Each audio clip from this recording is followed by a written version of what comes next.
Closed doors, I'm a fool for your love.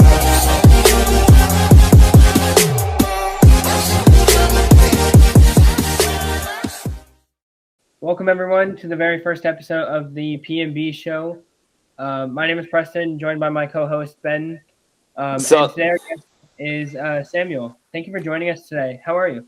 Of course, man. Yeah, no, doing well. Holidays just kind of came off the charts, and was able to kind of relax and enjoy myself, take some time off work. You know how it is.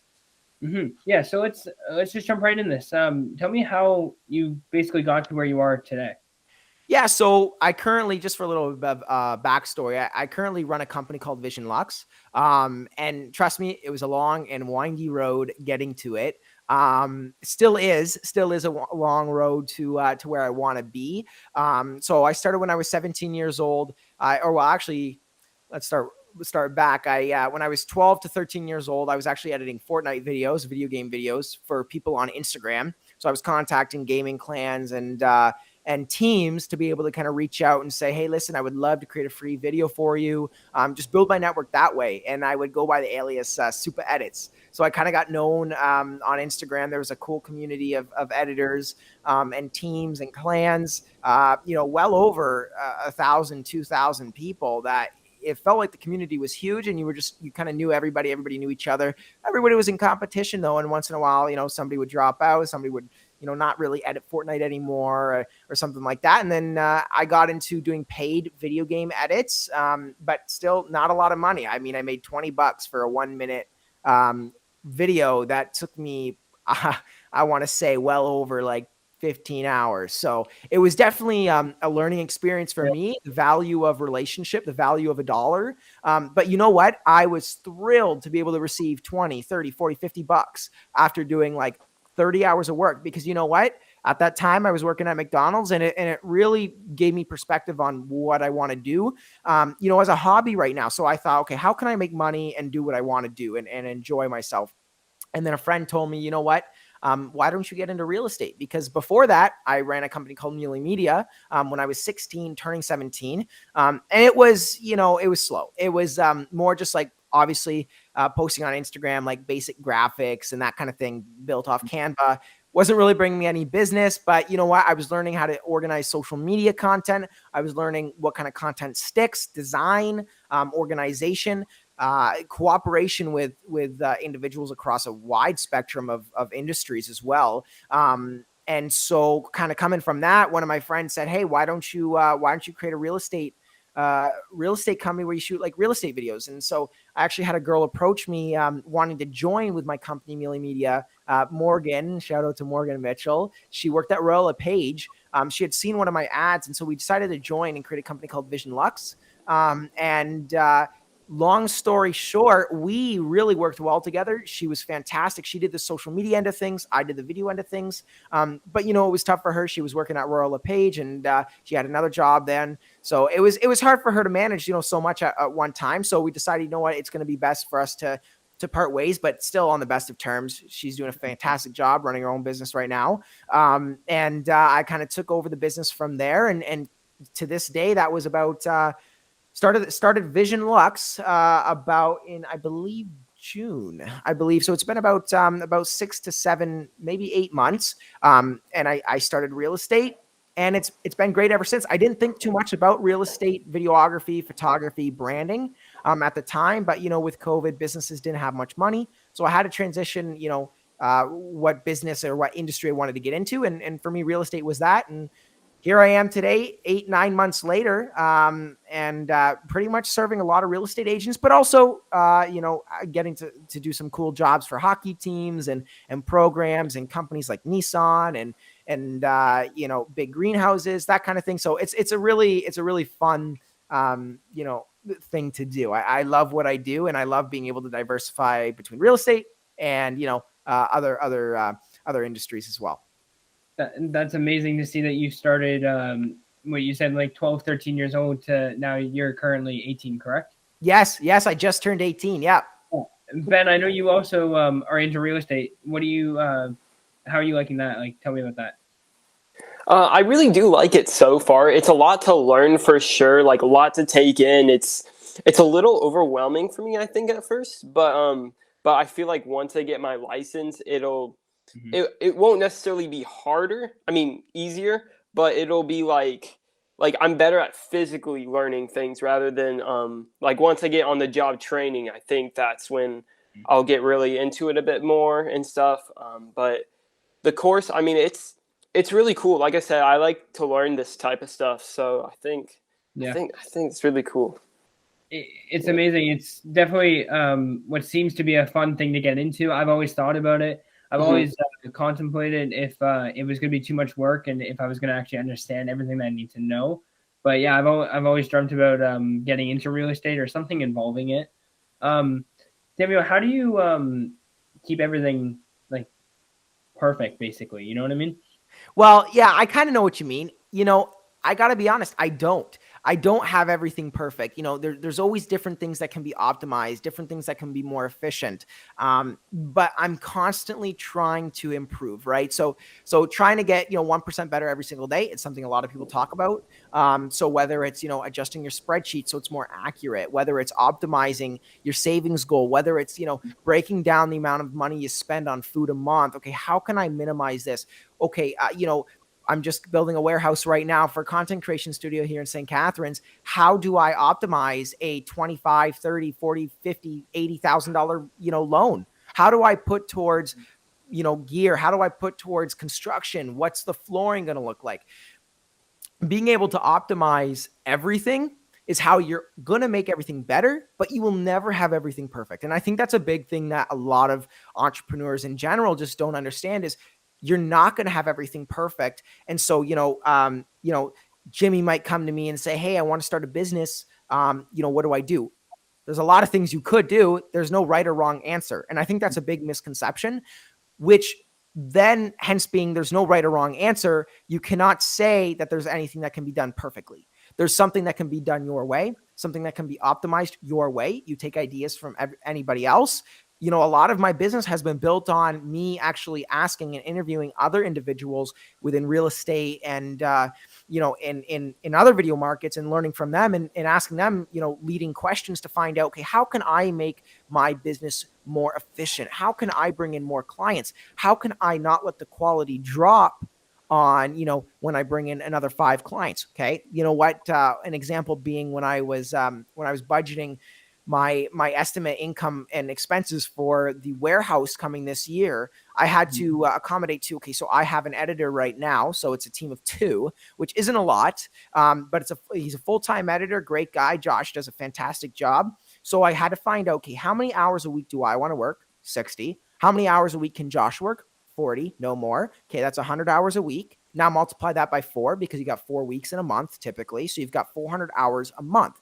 Okay, now how do I actually break that down and say at what point and how many clients can I take on before I either let the quality drop or before I can't even manage the projects and actually do them in time, right? So Josh can only edit so much. I can only film and manage so much. So I took, okay, let's say 200 hours a month for business management on my end of things. Okay. So 200 hours a month that I have to spend actually getting clients, emailing people. A lot of this can be broken down with a secretary or admin, but at the same time, that's, $1,800 to $3,000 a month if you pay them right. Right. So it all depends on what do you see as a necessity. And right now I was able to break down come April, I'll be okay. And then I'll have to hire an admin to send out the emails and send out, invoices and contact clients and follow-ups and all that kind of stuff, because I actually have to focus on building the business, right? So how many hours was I able to take of the 400 in a month and break that down to, okay, at what point can me and Josh not handle our clientele? And I said 225 hours. Okay. So I realized I broke down the amount of shoots I plan to do a month. I broke down the amount of income that will bring me per shoot a month, multiplied by how many shoots I make, as well as how many hours I spend per shoot. That gave me my hours per week, which also gave me my hours per month. So everything is optimized and organized, and that's how you can go about making a large scale business. It all starts rough and it's tough to start, as a young age when you don't have much under your belt. But the younger you start, the more you're beating somebody that's 25 and already has started a business, right? Yeah. So Mhm. Ben, before I ask you how you feel about all of this, I'll leave that question with you. Samuel, what happens if you don't reach what you're supposed to do in a month? Like how does that affect you? How does that like affect the business? Or Well, doesn't you know it? what? Yeah, good question. There's a lot of optimization that goes into your spreadsheets to know that, okay, if I don't bring in X amount a month, you know what do I need in terms of, income to break even? So I've actually calculated all of my expenses down to internet, down to, hydro, down to the lease, down to everything that encompasses what I need a month. How much do I need to pay Josh? How many hours will he work? All of that kind of stuff I've actually put together. And I said, okay, let's say it's, small. Let's just say it's $1,000 a month. Okay. And that I need in order to pay my expenses. All right. Now I'm going to take that $1,000, what I need to make in order to break even. And for me to make income would be $2,000. So I make $1,000 a month. Right. And then I can break even and pay my expenses at $1,000 a month. Right. Mhm. Now, as an entrepreneur, sometimes you don't always pay yourself. Sometimes you invest back into the business. Sometimes you don't even have the money to pay yourself. So the real amount that I would have to make is $1,000 a month to break even. So if I don't make that, I'm in the minus. That's not good, right? Yeah. I've either got to cut into my personal savings, which you never want to do. Sometimes you do it, starting out. I'm doing that right now. But going throughout the business, your goal is to bring in at least what you have in expenses. And then you look at that and you say, okay, what can I do different to bring in more income to beat out my expenses? That's the ultimate goal. Is I need to now take my expenses and basically triple that number, but make it income, right? Yeah, it makes sense. Now, I want you to comment on a question I'm going to ask Ben just now. Well, before that, Ben, what's your comment on everything that we just talked about? I mean, that was a lot. It was definitely a lot. I'd say that was very facts, though. I listened to it all. I really just, I just sunk it all in. Like, I mean, it's the truth. You can't just be in the negatives with businesses and stuff like that. Yeah. It's And just, you know what? To jump on that, a lot of the time if you're in the minus, a lot of entrepreneurs will try to fight for it. You can't. mm-hmm. If you see consistently that you're in the minus, then there is either something you're doing wrong. There's not a market for what you're doing. There's not enough demand to meet your expense goals. All of this kind of stuff you have to put into fruition in terms of understanding where you're at, right? You have to know, okay, if I'm not making my even break even number $1,000 a month, then okay, let's try something different. Let's adjust. Let's, maneuver here. Let's change directions. What can I do to not do that? But if I start doing that, sometimes you got to put it in the back and like Kevin O'Leary says, just throw it in the shed and burn it, right? Sometimes you just got to do that. Yeah. So Ben, without getting into like numbers and stuff, when it comes to you, like for example, before we started recording this podcast, you had mentioned that you're possibly planning a trip to like San Diego or something like that. Mm-hmm. Talk to me about like your when it comes to savings, and because the other night on the phone when we spoke, you said that you're really good at saving money and stuff. And Samuel, I want you to comment on this if you can after. Ben, tell us how do you just save basically? Okay, so you gotta let's say, okay, so you gotta just buy your needs mainly. Like the wants can stay later, but like you gotta put your needs first, like groceries and stuff like that. You can like I always like to buy like I go to like Walmart or something, buy like the Great Value brand of stuff mainly. That can save me a few bucks rather than like the original brands. Just like some super simple stuff like that. And then and like I have clothes behind my back too. I don't have like a lot of clothes, but like I have enough to be put behind my back every day and do the laundry like once or twice a week still. And like I have enough clothes for that, so I don't have to go like shopping or anything. I did that a few years ago, and yeah, that didn't do very well. So I just I stopped doing that, and then and you just got to be careful with your with just like what you buy and stuff like that, like what versus your wants versus your needs, stuff like that. Like, so I make sure to pay the rent. I make sure to buy the groceries every week. I don't eat out very much either. I usually just cook and then eat at home because that's a lot cheaper and healthier too. And then and then I DoorDash some too for a side hustle. So like on my free time, I'll go DoorDash some. That can make me a good $100 a week or so, which is like $400 a month, in which is almost as much as rent is. So that's already rent covered right there almost. And then you just mainly just save up, don't buy like stupid stuff. Like, I mean, like just stupid, like if you already have enough clothes, then don't keep buying clothes. If you are, you don't need to buy like all this expensive jewelry like other people buy, or like designer clothing or anything. Like, just make sure you save, unless you really have that money and you really like have a passion for it. Like, if you have a passion for something, I think, and by all means, if you can afford it, go buy it. But yeah, that's how I think of it. Yeah, and I think, Samuel, when I spoke to you a few weeks ago, and that was one of my problems, I had mentioned that when I purchased my MacBook, I said that was a waste of money. You told me it wasn't, because it was like a good investment. But even while I was still trying to pay off my debt, I was still spending more money, which was my problem, is why I'm in like you said, the very like low numbers right now. And that's just something I can't do. Like, I have to worry about paying off my debt before going back to spending. Preston, let me jump in there, because I think there's a big misconception on, finances in terms of being in debt per se, right? Whether it's you owe your parents money or you owe the bank money, or it all comes down to, if you got to pull some money out, right? Let's say, like a mortgage, right? If I'm going to buy a home, I'm going to go into debt.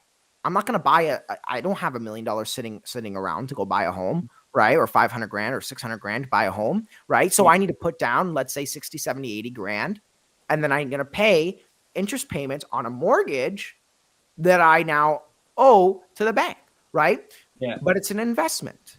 So a lot of the time, if you can make smart investments, sometimes those investments you can't afford initially, but you plan that those pieces of debt that you put yourself in for a MacBook or for a mic or for a camera, that you can make money off of that enough, plus to be able to pay back the debt and to be able to make more on top of that, right? Mm-hmm. Now, explain to me again, I know we've talked about this already, the business plan, and how before you had mentioned if I wanted to ask my parents to borrow money to buy a camera, let's say, how I need to prove to them that I can be able to make back the money. Yeah. So one of the biggest things that when we did discuss is the business plan and being able to organize your ideas. So, especially at a young age, I mean, we're all fairly young.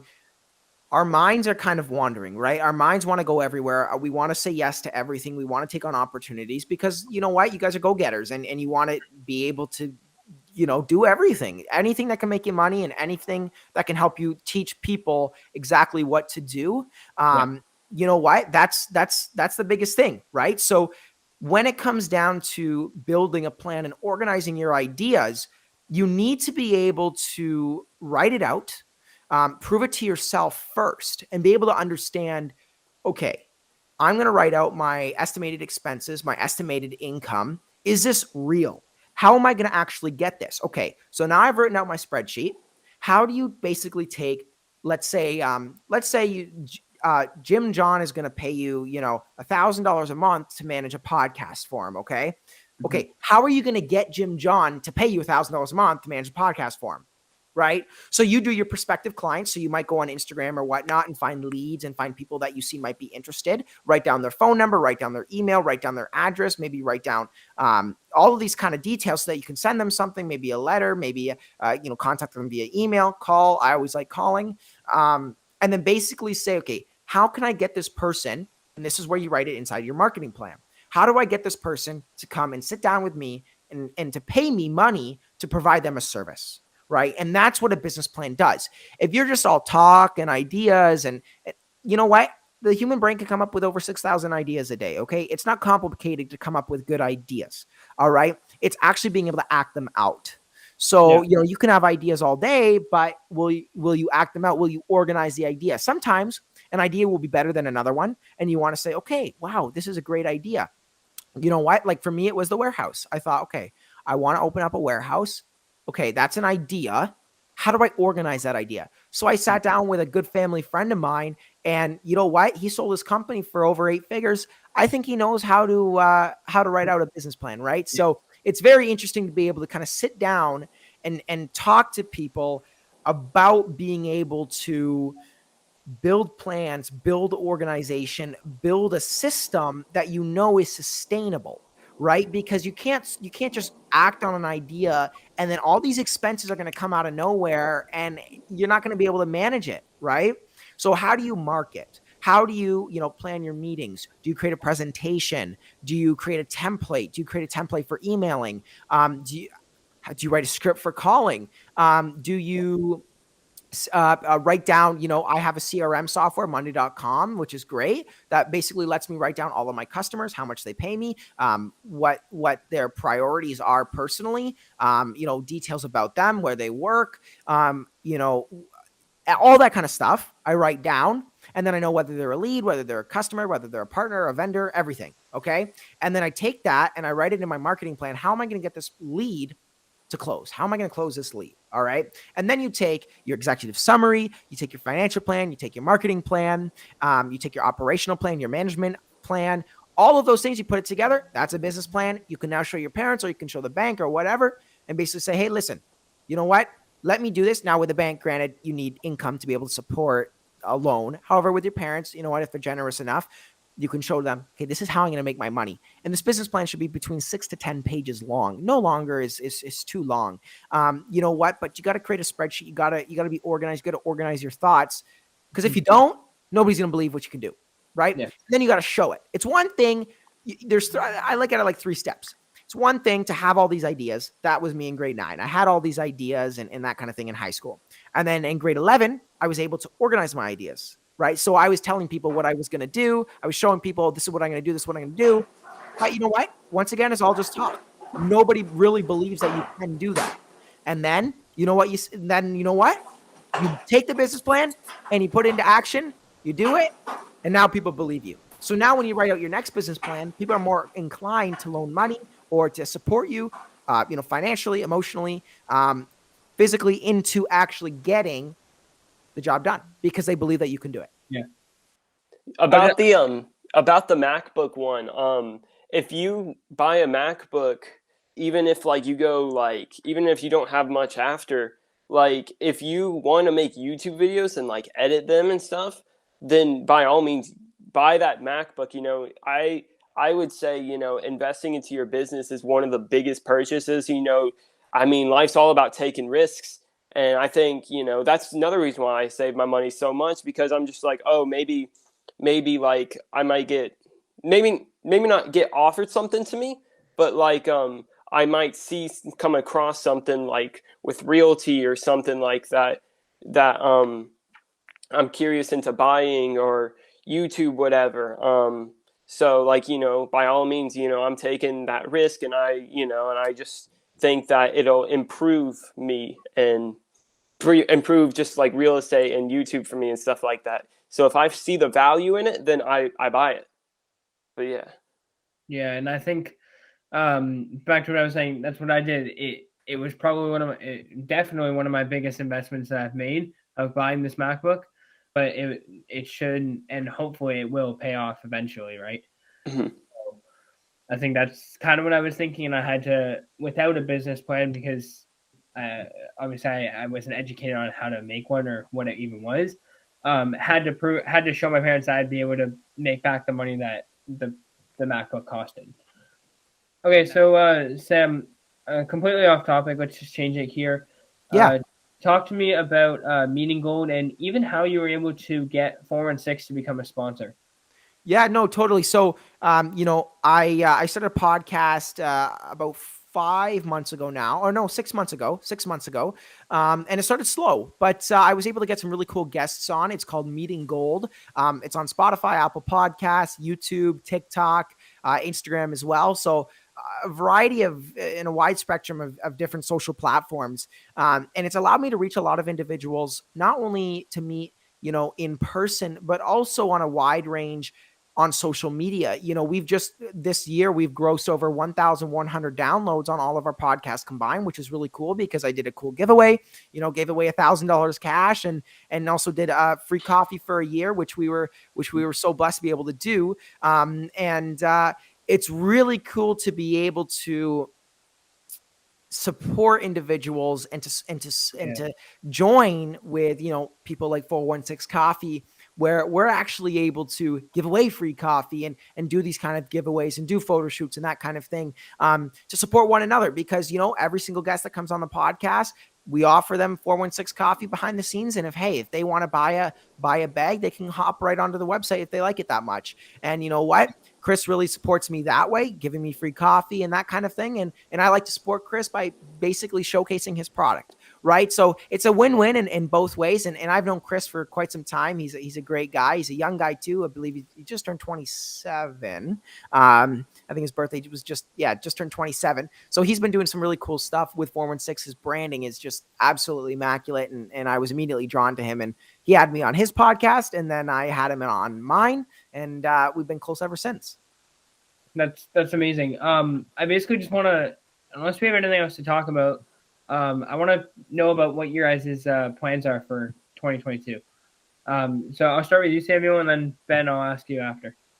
Yeah, no, totally. So, like I mentioned, I just opened up a warehouse here in St. Catharines. It's going to be Niagara's largest infinity wall, as well as a couple of other things. We got some cool podcast room and that kind of thing. So it'll be really cool to create content in there. Obviously, now I'm tacking on a lease, hydro, and a bunch of other bills like startup expenses like sets and construction and everything. So it'll definitely be a way bigger undertaking than just starting a business online and going to different locations now that you actually have a location on your own. So it's really cool. It is definitely, I'm a little bit scared, a little bit nervous, but I'm very confident in myself to be able to know that I can make it happen. And that just is confidence that's been developed over the course of the year and year and little bit that I've been able to kind of build up my business, build up my brand and help support other people along the way, and people supported me along the way. So that confidence is there to be able to grow this warehouse to hopefully the biggest content creation place in Niagara. Awesome.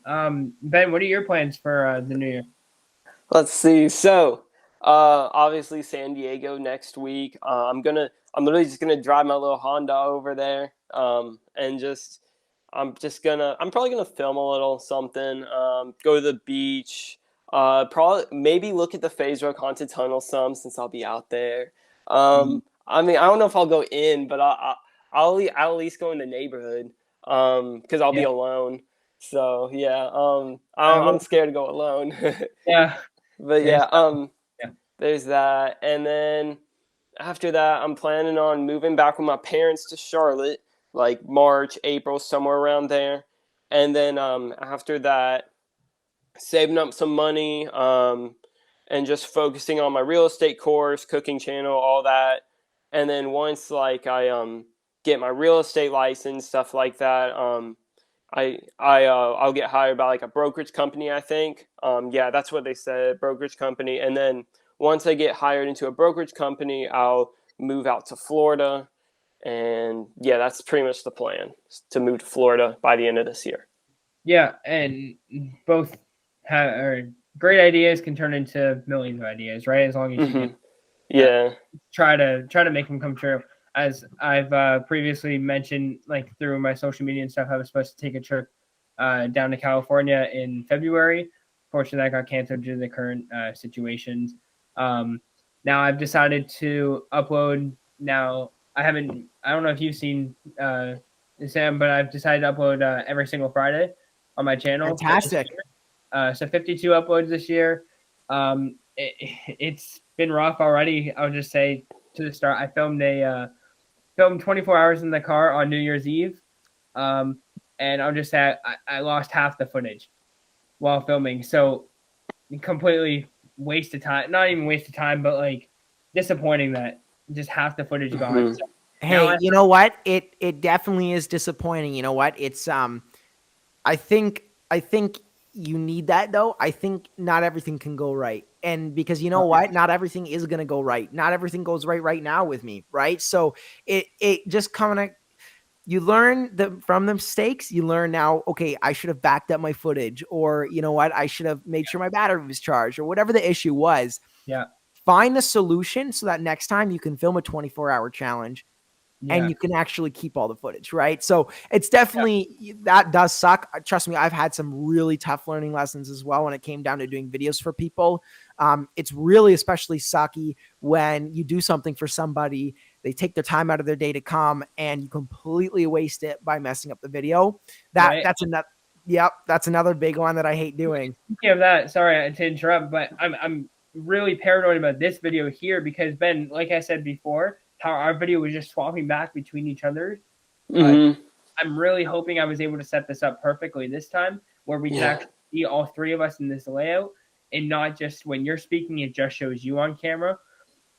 So I've been like, is this working? Is it not? Like I don't know if you guys can even tell, but I'm very paranoid right now, like just to see after, because I don't want to be like, dang it, what do I do? Like, yeah. Well, you know what? It comes with tests. It comes with mistakes. It comes with, oh wow, that was really bad. I don't want to do that again. You know what I mean?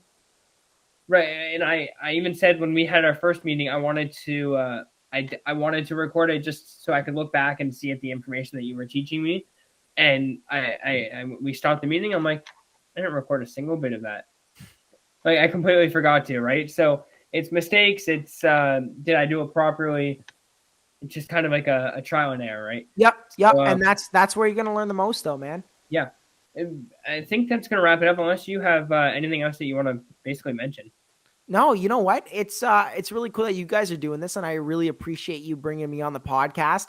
You know what? It's something that I started a little while ago, so I wanted to support you guys. It's not easy to get people on and to talk. So great stuff. Keep it up, and you know what? Consistency is going to win the race for you guys. So just keep doing it. Keep grinding at it. You may not get any downloads for the first couple of weeks, months, or even year, but you know what? If you keep consistent. If you do those 52 uploads in a year, you know what? If you do a podcast a week, it'll pay off, guys. It will pay off. Awesome. And I appreciate you joining us today. Ben, thank you for taking your time to become the new co-host for the P&B Show. And thank you. Wonderful rest of your weekend or rest of your week, and Happy New Year, basically. So thank you guys. And we will definitely stay in touch within the future. Cheers, guys. Awesome. Bye. Thank you. Thank you. Closed doors, I'm a fool for your love.